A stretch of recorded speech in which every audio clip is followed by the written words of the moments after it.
Estaba revisando los últimos detalles de la presentación para mi ascenso cuando mi teléfono vibró. Era un mensaje de mi hermana menor, Lucía. Oye, hermana, solo quería avisarte, no te preocupes por venir a la boda. Es un evento bastante exclusivo y estamos manteniendo la lista de invitados muy reducida. Sin resentimientos, ¿vale? Gracias por estar aquí conmigo hoy. Espero que estés teniendo un día maravilloso donde quiera que estés. Me encantaría que compartieras en los comentarios desde qué ciudad o país nos estás viendo y qué hora es allí. Ahora, comencemos nuestra historia juntos. Mi vida, o al menos lo que mi familia entendía por ella, siempre tuvo una banda sonora de expectativas. Desde niña, fui la mayor, la responsable, la que tenía que dar el ejemplo. Era la hermana de en medio, pero actuaba como la primogénita, la que sentaba cabeza, la que abría brecha. Mi hermana menor, Lucía, 2 años más joven, era la princesa, la frágil, la que necesitaba ayuda, y yo, invariablemente, era la elegida para proveerla. No recuerdo el momento exacto en que esta dinámica se solidificó, pero la sensación de que mi existencia y mis recursos estaban supeditados a las necesidades y deseos de mi familia es tan vieja como mis propios recuerdos conscientes. Mi madre, Elena, tenía una forma dulce pero implacable de envolver la manipulación en azúcar, como un veneno recubierto de miel. Ay, Gabriela, hija, qué bueno que te va tan bien en la agencia, tu hermana necesita esto, suspiraba, la mano sobre el pecho con una teatralidad sutil que yo, tontamente, creía genuina preocupación. Antes de que pudiera articular una objeción, ya sentía el peso invisible de su decepción si no cedía, una losa emocional construida a lo largo de años de culpa y chantaje. Mi padre, Miguel, más directo, reforzaba el mensaje sin rodeos: Gabriela, eres la mayor, tienes estabilidad, es tu responsabilidad ayudar a la familia. ¿Para qué trabajas tanto si no es para eso? Esa frase, repetida hasta el cansancio, ¿para qué trabajas tanto si no es para eso?, se clavó en mi mente, una astilla constante que me recordaba mi supuesto propósito vital. Trabajaba duro, sí. Me hice un nombre en el competitivo mundo de la publicidad en la Ciudad de México a base de horas extras, fines de semana encerrada en la oficina, sacrificando relaciones, descanso y cualquier asomo de vida personal. No era solo por ambición profesional, era, en el fondo, por una necesidad subconsciente de demostrarle a mi familia que era suficiente, que mi éxito tenía un propósito valioso para ellos. Y ellos, con una eficiencia casi admirable, siempre encontraban ese propósito. Pagué la deuda estratosférica de la tarjeta de crédito de Lucía, para que no tuviera problemas con su historial crediticio. Di el enganche para el coche nuevo de mis padres, porque el viejo ya les daba problemas y necesitaban algo seguro. Financé viajes familiares a destinos de playa a los que luego me sentía casi como una invitada extraña, pagando mi parte y más, pero sin ser incluida realmente en las decisiones o la intimidad del viaje. Cada vez, después de hacer una transferencia fuerte o cubrir una cuenta inesperada, prometía que sería la última. Me decía a mí misma, ya está, ya cumplí, ahora puedo ahorrar para mí. Pero bastaba un suspiro de mi madre, una mirada triste, o la mención de la familia y nuestras necesidades, para que yo, la supuesta adulta independiente de 32 años, volviera a caer en el mismo patrón. Sentía mi cuenta bancaria como un pozo sin fondo que se drenaba constantemente, mi energía como tierra estéril donde sembraba esfuerzos que daban fruto solo para otros. Pero en el fondo, muy en el fondo, en ese rincón vulnerable del corazón que anhela ser amado sin condiciones, había una esperanza tonta y persistente: tal vez, con cada sacrificio, me ganaría un lugar inamovible en sus vidas, un cariño sin condiciones que no tuviera que comprar. Cuando Lucía anunció que se casaba con Roberto, un chico de una familia de Cuernavaca con una buena posición, el aire se llenó de planes grandiosos. Mis padres se apresuraron a pintar el cuadro de la boda perfecta. Un salón lujoso en un fraccionamiento exclusivo, catering gourmet, una banda de mariachis reconocida a nivel nacional, flores importadas de colores vibrantes, un fotógrafo de prestigio. Los detalles se amontonaban, y con cada mención de un nuevo proveedor caro, sentía mi estómago encogerse, anticipando lo inevitable. Como era de esperarse, la conversación pronto giró, suavemente al principio, luego con más insistencia, hacia mí. Hija, Lucía está tan ilusionada, sabes lo mucho que sueña con este día, pero ya sabes, Roberto no puede cubrir todo lo que ella merece, empezó mi madre, la voz untada de miel y preocupación fingida. Gabriela, eres la hermana mayor, tienes tu estabilidad, es tu oportunidad de hacer feliz a tu hermana de una manera inolvidable. Un día así solo pasa una vez en la vida, remató mi padre, reforzando la presión con su tono de autoridad familiar. La presión, sutil y directa a la vez, fue insoportable. Cedí, como siempre lo hacía. Está bien, dije, sintiendo la amarga familiaridad de la derrota. Me haré cargo de los gastos principales, para que Lucía tenga la boda que sueña. Y me hice cargo. Durante meses, mi vida giró en torno a la planificación de su boda.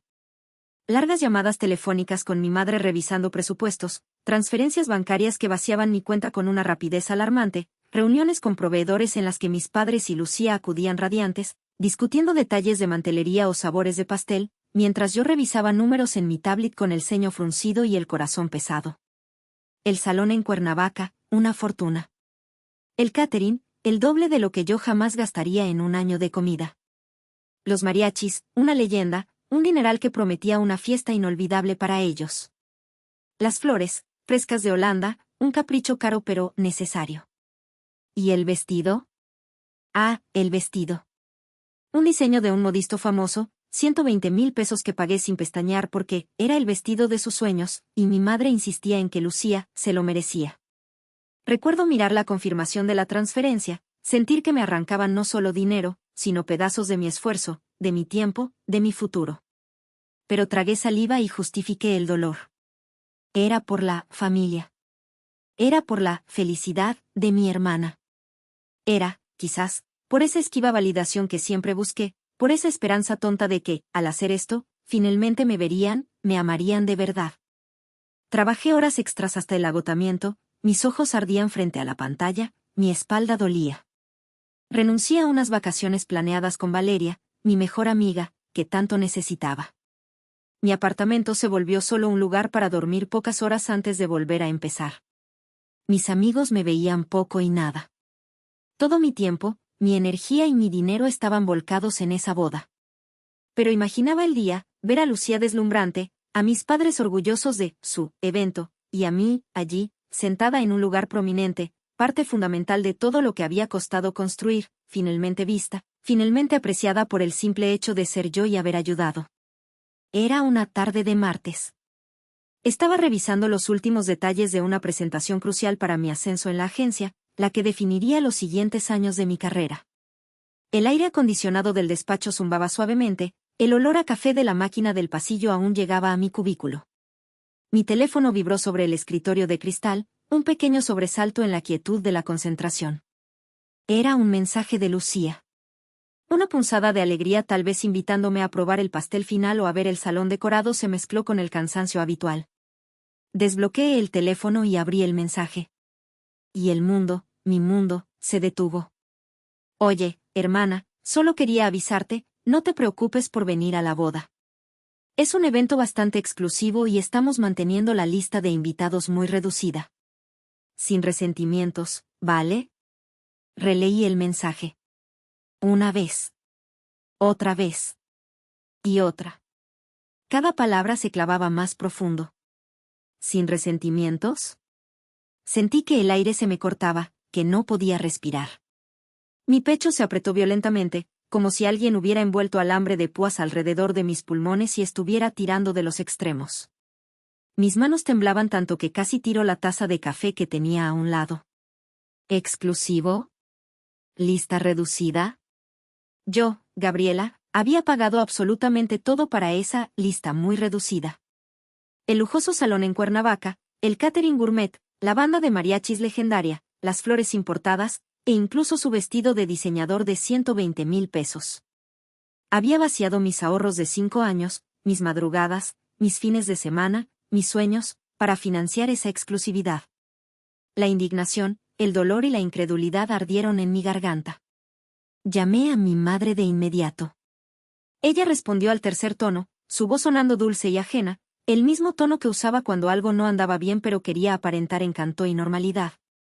Mamá, mi voz salió más aguda de lo normal. ¿Qué significa el mensaje de Lucía? Dice que no estoy invitada a la boda. Hubo un silencio incómodo al otro lado de la línea. Un suspiro largo, exagerado, estudiado. La firma inconfundible de su manipulación comenzaba a desplegarse. Ay, cariño, sí. Hablamos de eso con Lucía y tu padre. Lo que pasa es que Lucía y Roberto quieren una atmósfera muy elegante. Algo muy íntimo, y la familia de Roberto es muy particular con el tipo de invitados. Ya sabes, gente de su círculo. El tipo de invitados, mi voz se quebró en un susurro incrédulo, el aliento saliendo en jadeos cortos. ¿Qué tipo de invitados, mamá? Soy yo, Gabriela, el tipo de invitada que no es elegante suficiente para la boda que yo pagué. Sus palabras me golpearon con la fuerza de una bofetada helada en el alma. Después de 32 años siendo el pilar financiero y emocional de mi familia, después de haber vaciado mis ahorros de 5 años, mis madrugadas y mi energía para financiar su boda perfecta, descubrí que no era lo suficientemente elegante para estar en la celebración que yo misma había costeado. Sentí el peso de cada peso gastado, no como una inversión en amor o conexión, sino como el precio de mi propia humillación y descarte. La rabia se mezcló con un dolor tan agudo que sentí ganas de gritar. En ese instante, algo dentro de mí, algo viejo, sumiso y desesperado por el afecto familiar, algo que llevaba cargando toda mi vida, finalmente se rompió. Completamente. Irreparablemente. Esta vez, era el fin. Los días siguientes fueron un borrón de dolor, rabia y confrontación. Intenté hablar con Lucía de nuevo, con mis padres. Sus respuestas eran un muro impenetrable de negación, evasivas y gaslighting, diseñado para hacerme dudar de mi propia percepción y cordura. Gabriela, de verdad, estás haciendo un drama de esto, decía Lucía con un tono fastidiado, como si mi dolor fuera un inconveniente menor en su semana de princesa. Era un regalo, ¿no? Los regalos no se cobran ni vienen con condiciones, soltó con una frialdad que me heló la sangre, como si 120,000 pesos de un vestido de diseñador, más el salón completo y todos los proveedores, fueran un detallito sin importancia, una cortesía de la hermana mayor exitosa. Mis padres reforzaban la narrativa oficial, la versión que querían creer y que querían que yo creyera. No es para tanto, hija. ¿Sabes cómo es la familia de Roberto? Tienen un nivel social muy alto, esperan ciertas cosas. Debes entenderlo, es por su futuro, el de Lucía y Roberto. No seas egoísta ahora por una fiesta. ¿Egoísta? La palabra resonó en mi cabeza, distorsionada, casi absurda, dada la magnitud de mi sacrificio. Sentía como si estuviera atrapada en una telaraña de mentiras tejida por ellos, mi propia realidad, mis sentimientos, mi sacrificio puestos en duda y descartados por las personas que se suponía debían amarme y protegerme. La sensación de ser no lo suficientemente elegante, de ser inadecuada para el mundo al que mi hermana aspiraba, se quedó conmigo, quemando como ácido. Recordé otras veces, desde la adolescencia, que me habían hecho sentir menos, insinuado que mi forma de ser más directa, mi interés en mi carrera en lugar de solo encontrar un buen partido, o incluso mi gusto por la comida callejera en lugar de los restaurantes de moda, no encajaba del todo con las aspiraciones sociales que mis padres proyectaban en Lucía y, ahora, en la familia de Roberto. Pero esta vez, el desprecio venía envuelto en la bofetada cruel de mi sacrificio financiero total. La humillación era completa, pública y devastadora. Fue entonces, en medio de la desesperación y la confusión, cuando mi amiga Valeria intervino de nuevo. Le conté todo, cada detalle cruel, cada palabra hiriente, entre sollozos que me sacudían el cuerpo por teléfono. Ella escuchó pacientemente, su silencio al principio, luego su voz calmada y firme, cargada de una rabia tranquila que se sentía como el bálsamo más curativo del mundo. Gabriela, de verdad, escúchame bien. No estás loca. No estás exagerando. Lo que hicieron es horrible. Te robaron, no solo tu dinero, sino tu dignidad. Te usaron. Y tú no lo vas a permitir. Esto no se queda así. Sus palabras fueron el ancla que necesitaba desesperadamente. Me aferré a ellas con todas mis fuerzas. No estaba loca. No estaba exagerando. Tenía derecho a sentirme herida, traicionada, furiosa. Tenía derecho a reaccionar. Valeria, que es abogada, sugirió con calma que no me dejara consumir solo por la emoción. La rabia está bien, úsala, pero necesitas pensar con la cabeza fría. ¿Tienes pruebas de los pagos? ¿Mensajes, correos, estados de cuenta? Todo lo que demuestre que hiciste esas transferencias millonarias. Y deberías hablar con un abogado que sí sea especialista, solo para saber tus opciones legales reales. No para un pleito de novela, sino para ver si hay alguna forma de recuperar algo, al menos, de sentar un precedente. La idea de un abogado me pareció desproporcionada al principio, algo de películas de drama legal, no de mi familia, por tóxica que fuera. ¿Demandar a mis propios padres y a mi hermana? Sonaba descabellado. Pero la rabia justificada que sentí al recordar la frase, no lo suficientemente elegante, la imagen de ellos disfrutando de mi dinero en su boda exclusiva, me dio la determinación necesaria. Ya no se trataba solo de dinero, se trataba de justicia. Se trataba de mí. Empecé a buscar. Revisé cada estado de cuenta bancario de los últimos meses, cada correo de confirmación de transferencia, cada mensaje de WhatsApp antiguo donde mis padres o Lucía mencionaban los gastos, la presión, los montos. Cada recibo, cada transferencia, cada confirmación de pago era una puñalada nueva, un recordatorio tangible de mi ceguera y su descaro. Archivé todo, creando una línea de tiempo fría y objetiva de mi sacrificio y su exigencia. Mientras hurgaba en una caja vieja con papeles personales de mi juventud que aún guardaba en un rincón del ático de casa de mis padres, tropecé con algo inesperado. Una carpeta polvorienta con documentos viejos de mis abuelos maternos y de mis padres. Curiosidad mórbida, o quizás un instinto. La abrí. Y allí estaba. Un testamento antiguo de mi abuelo, fechado años atrás. Mencionaba específicamente una suma de dinero considerable, proveniente de la venta de una pequeña propiedad familiar, designada para mi nieta mayor, Gabriela, para ayudarla con sus estudios universitarios o para iniciar su futuro con estabilidad. El dinero, por supuesto, nunca llegó a mí. Encontré otros documentos relacionados con esa venta y transferencias posteriores, transferencias de la cuenta bancaria donde se depositó el dinero de la venta a una cuenta a nombre de mis padres, y de esa cuenta, años después, a inversiones, a nombre de Lucía, e incluso pagos de colegiaturas de Lucía en una escuela privada que yo siempre creí que mis padres pagaban con su sueldo normal. Sentí que el aire se iba de mis pulmones de nuevo, pero esta vez no por el dolor inicial, sino por una rabia helada y justificada que me recorrió hasta la médula. No solo me habían explotado en la edad adulta, obligándome a financiar los caprichos de mi hermana, me habían robado desde que era joven, desviando dinero que legalmente me correspondía y usándolo para construir la vida privilegiada de Lucía, mientras a mí me exigían sacrificarme para ayudar a la familia. La frase, eres la mayor, es tu responsabilidad, adquirió un nuevo y perverso significado. No era responsabilidad, era, en su retorcida lógica, una forma de compensación por lo que ya me habían quitado años atrás. La traición era más profunda y vieja de lo que jamás hubiera imaginado. Este descubrimiento cambió todo. Ya no era solo recuperar el dinero de una boda de la que me habían excluido, era reclamar una vida de sacrificios y robos sistemáticos. Era ponerle nombre a un patrón de abuso financiero y emocional que había marcado mi existencia. Contacté a un abogado especialista en temas civiles y familiares, recomendado por un colega de Valeria. El licenciado Ernesto Morales. Era un hombre serio, de pocas palabras, que escuchó mi historia con atención, revisó mis pruebas, los recibos de la boda y los documentos de la herencia oculta con una calma profesional que, extrañamente, me transmitió paz. Es un caso complicado, señorita Gabriela, dijo, sus ojos fijos en los papeles. No hay un contrato para la boda, usted pagó voluntariamente. Recuperar todo será difícil. Pero la evidencia de la herencia no entregada y el patrón de comportamiento de sus padres, documentado con mensajes y transferencias, podría argumentar coacción moral o, al menos, un patrón de abuso financiero que podríamos usar para presionar un acuerdo extrajudicial significativo o presentar una demanda por daños y perjuicios basándonos en el historial familiar.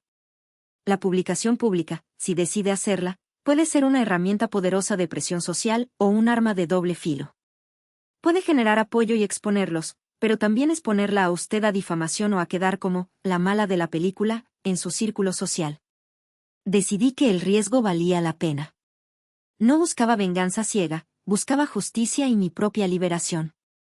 Quería que enfrentaran las consecuencias de sus acciones, no solo en privado, sino de alguna manera que les doliera tanto como a mí me habían herido, en su reputación, en su fachada de familia perfecta. Le di al licenciado Morales copias de todos los documentos, los mensajes, las capturas de pantalla.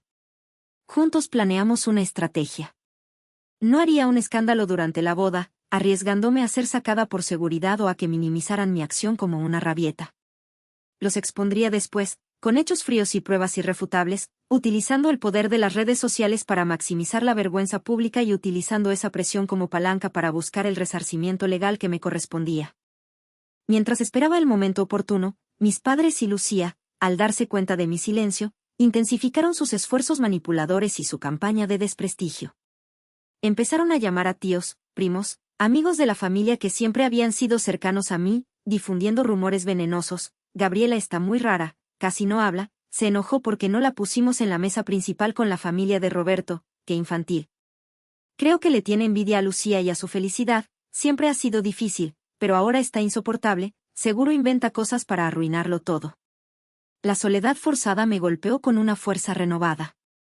Amigos en común empezaron a evitar mis llamadas, algunos parientes me enviaban mensajes crípticos sobre el perdón y la importancia de la familia, que claramente venían dictados por mis padres. Sentía que intentaban aislarme por completo, volver a construir el muro a mi alrededor y presentarse como las víctimas de mi supuesta locura o maldad. Pero esta vez, yo tenía mi ancla, Valeria, que me recordaba mi valor de licenciado Morales, que preparaba mi defensa legal, y la rabia fría y justificada que me daba la verdad descubierta, una verdad que ellos habían mantenido oculta por años. Me preparé. El día de la boda, el día de su triunfo basado en mi sacrificio y en un engaño de años, se acercaba implacablemente. Llegó el día de la boda. No fui, por supuesto. No recibí una invitación, y si la hubiera recibido, mi lugar no estaba allí. Me quedé en mi apartamento, que se sentía extrañamente silencioso, ajeno a la celebración que se llevaba a cabo a unas horas de distancia. No había prisa por arreglarme, no había coche esperando para llevarme a Cuernavaca. Había una quietud tensa en el aire, cargada de anticipación y nerviosismo. Miré el reloj constantemente. Imaginé a Lucía, deslumbrante en el vestido de 120,000 pesos, a mis padres sonriendo para las fotos, la imagen de la familia perfecta para los invitados y la prensa social. Imaginé a los mariachis tocando la música que yo pagué, a los invitados comiendo el catering gourmet que yo financié. Sentí una mezcla hirviente de profunda tristeza por la familia que creí tener y que resultó ser una farsa, y una rabia fría por la hipocresía monumental de todo el asunto. Pero mi mente estaba extrañamente clara. No era un día de luto, era un día de ejecución. El escenario estaba puesto, y la verdad tenía que salir. Preparé mi publicación final. No sería larga ni dramática en exceso, eso les daría munición. Sería una narración de hechos concisa, poderosa, irrefutable. Usando un tono calmado pero firme, presentaría mi versión de los eventos. Seleccioné las pruebas visuales, una foto de mi estado de cuenta mostrando una de las transferencias más grandes con la fecha claramente visible, una captura recortada del mensaje de texto de Lucía, una foto del salón de eventos que encontré en su sitio web, quizás una foto del vestido de diseñador que Lucía había subido meses antes, sin comentar su costo ni quién lo pagó. Respiré hondo, el aire llenando mis pulmones, sintiendo la mezcla de miedo y determinación. Sentí el dedo sobre el botón de publicar en Facebook. Fue el momento más aterrador y liberador de mi vida. Una descarga de adrenalina me recorrió mientras la publicación se cargaba. La compartí, no solo en mi perfil, sino en varios grupos de contactos comunes y en chats familiares donde sabía que mis padres y Lucía tenían presencia o amigos. El mensaje era simple pero devastador para su fachada. Hoy mi hermana Lucía se casa. Un día feliz que, para mí, está marcado por una verdad que no puedo seguir callando, no por rencor, sino por recuperar mi propia voz y dignidad. A diferencia de lo que muchos puedan creer, no pude asistir a esta boda exclusiva, porque, a pesar de haber financiado la totalidad del evento, fui informada vía mensaje de texto que no estaba en la lista de invitados por considerar que no era el tipo de invitada lo suficientemente elegante. Incluir aquí, integrada en la narrativa, la imagen de la captura del mensaje de Lucía y la frase de la madre, citándolas directamente en el texto de la publicación como evidencia. Durante años, he sido el sostén financiero y emocional de mi familia, sacrificando mis propios ahorros y bienestar bajo la premisa de ayudar a la familia. Hoy, con dolor, veo que ese ayudar era en realidad una explotación que culminó en esta cruel exclusión de un evento que yo pagué. No comparto esto para dañar, sino para sanar mi propia herida, para afirmar mi valor y para poner un límite definitivo a un ciclo de abuso. Hoy, elijo el autorrespeto por encima de una elegancia que se compra con el sacrificio ajeno y se mantiene con la mentira. El terremoto social fue instantáneo. Mi teléfono empezó a vibrar sin parar. Las notificaciones se dispararon sin control. Comentarios en mi publicación aparecían por decenas, de apoyo abrumador, de incredulidad, de ataque furioso. Mensajes privados llovían, algunos preguntando qué estaba pasando, otros ofreciendo apoyo y validación, y los más furiosos y desesperados de mis padres y Lucía. ¿Qué has hecho? Has destruido todo, me escribió mi madre en mayúsculas, un grito digital. Mi padre, Gabriela, esto es inaceptable. Nos has avergonzado ante todos. Retira eso ahora mismo. Lucía, brevemente, eres la peor. Te odio. Sabía que la noticia, como un virus imparable, llegaría a Cuernavaca. Imaginé el murmullo entre los invitados, las miradas de reojo hacia mis padres, las caras largas, tal vez la confusión y el bochorno de la familia de Roberto al descubrir que la elegante boda que estaban celebrando había sido pagada por la hermana excluida, y que la novia y sus padres no eran tan elegantes como aparentaban. Mi momento de justicia público no fue un enfrentamiento físico, sino la exposición cruda y documentada de la verdad en el escenario moderno de las redes sociales, donde las fachadas se derrumban más rápido que en cualquier otro lugar.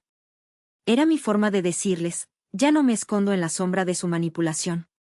Ustedes tampoco podrán esconderse de la verdad que yo revelé. Y entonces, en medio del caos digital, cuando sentía que el mundo entero me miraba, llegó el 2. Recibí un mensaje privado en Facebook de una prima segunda, Elena, con la que apenas había hablado en años, una mujer unos años mayor que yo que siempre había mantenido una distancia cautelosa de la familia principal. Gabriela, decía su mensaje, leí tu publicación. Necesitamos hablar urgente. Hay cosas que sé sobre nuestros padres y tíos, sobre las finanzas familiares. Cosas que te van a interesar mucho, y que validan todo lo que dices. Tengo pruebas. Mi corazón latió con fuerza. Contacté a Elena de inmediato. Resultó que, años atrás, ella había trabajado brevemente en la oficina de contabilidad donde se manejaban algunos de los negocios y asuntos financieros de la familia, incluyendo los de mis padres. Siempre había sido la oveja negra en su rama familiar por no guardar silencio ante ciertas irregularidades o tratos injustos que veía, lo que le costó el trabajo y el distanciamiento. Elena sabía de la herencia de mi abuelo y de cómo mis padres la habían desviado a cuentas a su nombre y luego a nombre de Lucía. Tenía copias de algunos documentos que confirmaban que ese dinero nunca me llegó y que mis padres lo habían usado para invertir en Lucía. Pero tenía aún más, emails de mis padres discutiendo cómo convencerme para que pagara la boda, mensajes donde se reían de mí por ser tan fácil de manipular, e incluso información sobre deudas ocultas de la familia de Roberto que explicaban por qué era tan crucial para ellos que la boda no les costara nada y luciera opulenta. Esta fue la prueba definitiva, el aliado inesperado que apareció en el momento preciso. Elena no solo validaba mi historia de forma categórica, sino que aportaba pruebas irrefutables para el caso legal que el licenciado Morales estaba preparando, y destruía por completo la fachada de familia perfecta y víctimas que mis padres intentaban desesperadamente mantener. No era solo mi palabra contra la suya, ahora había testigos y documentos. Mis padres, al ver que mi publicación no desaparecía y que el escándalo crecía sin control, y al enterarse de que yo tenía más pruebas e incluso un abogado, entraron en pánico. Me exigieron una llamada telefónica de emergencia, una reunión familiar virtual forzada. Fue mi confrontación final, el pico emocional de años de resentimiento contenido. Contesté la videollamada desde mi apartamento, con Valeria sentada a mi lado en silencio, mi ancla en la tormenta. Sus rostros en la pantalla estaban desencajados, una mezcla de furia, pánico y una extraña desesperación. Primero, intentaron la ruta de la víctima, con mi madre al borde de las lágrimas. Gabriela, ¿por qué nos haces esto? Estamos devastados, nos has avergonzado ante todos, ¿entiendes eso? No esperábamos esto de ti, después de todo lo que hemos hecho. Luego, el ataque furioso de mi padre. ¿Quién te crees que eres para exponernos así? Y nadie te va a creer a ti, una histérica, vas a terminar sola, sin familia y sin un peso si sigues con tus locuras y demandas. Lucía, detrás de ellos, con la cara roja, intervino para llamarme envidiosa y mala hermana. Pero yo ya no sentía miedo. Sentía la rabia fría y la determinación de acero forjada en el fuego de la traición. Había llegado demasiado lejos para ceder. Tenía la verdad, las pruebas y el apoyo.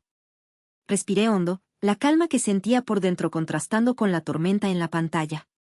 Ustedes se la arruinaron solos, dije, mi voz firme y sin un solo temblor, cada palabra pesando toneladas. Con sus mentiras, con su avaricia, con su crueldad. Ustedes me robaron mi herencia. Me usaron para pagar una boda de la que me excluyeron. Me llamaron, no lo suficientemente elegante, después de vaciar mis ahorros. Esa fue su decisión. Ignoré sus gritos, sus interrupciones, sus intentos de manipularme por última vez. Usé las frases cortas, poderosas, definitivas. Yo pagué mi propia humillación, y hoy reclamo mi dignidad. Se acabó. Mi dinero, mi vida, mis límites. Ustedes cruzaron la línea por última vez, y esta vez no hay vuelta atrás. Sin decir una palabra más, sin esperar su respuesta, hice clic en finalizar llamada. Colgué. El silencio que siguió fue ensordecedor. Y liberador. Era el fin de una era. Era el principio de la mía. El periodo inmediatamente posterior al clímax fue un torbellino de emociones y eventos. La familia se dividió drásticamente. Algunos parientes, especialmente la rama de Elena, me apoyaron abiertamente, sorprendidos y horrorizados por las pruebas que fueron saliendo a la luz. Otros se pusieron del lado de mis padres, acusándome de romper los lazos sagrados de la familia, por dinero o por resentimiento. Hubo chismes, mensajes desagradables en redes sociales, pero también mucho apoyo inesperado de amigos, colegas e incluso parientes lejanos que siempre habían intuido o sido testigos de la dinámica familiar tóxica y nunca se habían atrevido a hablar. La reputación, impecable, de mis padres quedó manchada en su círculo social. El proceso legal con el licenciado Morales fue largo, tedioso y agotador, exactamente como él había advertido. Mis padres se resistieron con uñas y dientes, negaron todo, intentaron desacreditarme públicamente y ante el juez. Pero con las pruebas que yo tenía y las que aportó Elena, su posición era insostenible. No recuperé hasta el último centavo. El licenciado explicó que la ley sobre regalos en bodas era complicada si no había un contrato formal, pero sí logré que un juez dictaminara un acuerdo. Mis padres fueron obligados a reembolsarme una parte significativa de los gastos de la boda y a reconocer legalmente el dinero de la herencia de mi abuelo, a pagar en plazos mensuales a lo largo de varios años. Fue una victoria agridulce, una reivindicación económica y moral que me dio la razón y les impuso una consecuencia tangible, pero que irónicamente implicó seguir atada a ellos de alguna forma financiera por un tiempo. Aún así, sentí que la lucha valió la pena. No me quedé de brazos cruzados, no me dejé pisotear. Lo más importante para mí fue el proceso de sanación y la construcción de límites sólidos. Al principio, el silencio en el teléfono, la ausencia de sus demandas constantes, se sentía extraño, un vacío al que no estaba acostumbrada. Hubo momentos de tristeza, de duelo por la idea de familia que perdí, una idea que, en realidad, nunca fue real, solo una ilusión que yo me había empeñado en mantener. Fui a terapia, hablé mucho con Valeria, con Elena, con otras personas que me entendían. Aprendí a validar mis propios sentimientos, a no permitir que nadie definiera mi valor. Aprendí a decir no, sin sentir una punzada de culpa. Aprendí que, familia, no es solo un lazo de sangre, es un lazo de respeto, de apoyo mutuo, de cariño incondicional y de aceptación. Mis amigos se convirtieron en mi verdadera familia, mi familia elegida. Elena, la prima lejana, se convirtió en una confidente cercana, una aliada en la sanación, juntas compartiendo el peso de las verdades familiares. Construí un círculo de personas que me valoraban por quien era, no por lo que podía darles o por la fachada que podía mantener. Comencé a usar mi dinero para mí, sin culpa. Viajé a lugares que siempre quise conocer, me inscribí a clases de algo que siempre me llamó la atención, invertí en mi bienestar físico y emocional. Sentir la ligereza de no cargar con las expectativas ajenas, de no tener que comprar mi lugar, era un alivio indescriptible.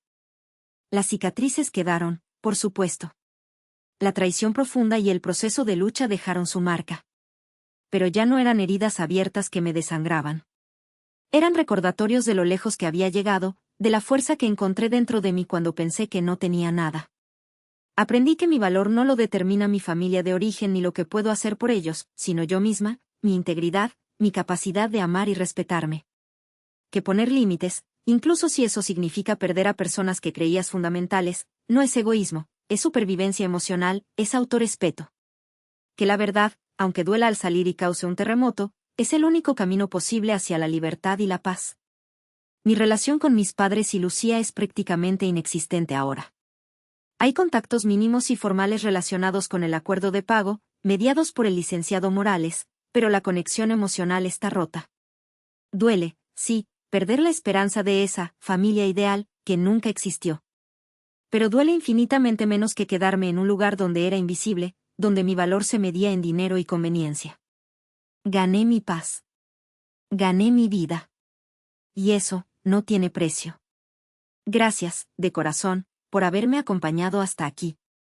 Me gustaría mucho saber qué sentiste al escuchar mi historia. ¿Te resonó en algo? ¿Alguna vez viviste una situación parecida con tu familia? Comparte tus pensamientos y emociones en los comentarios. Te leo todo.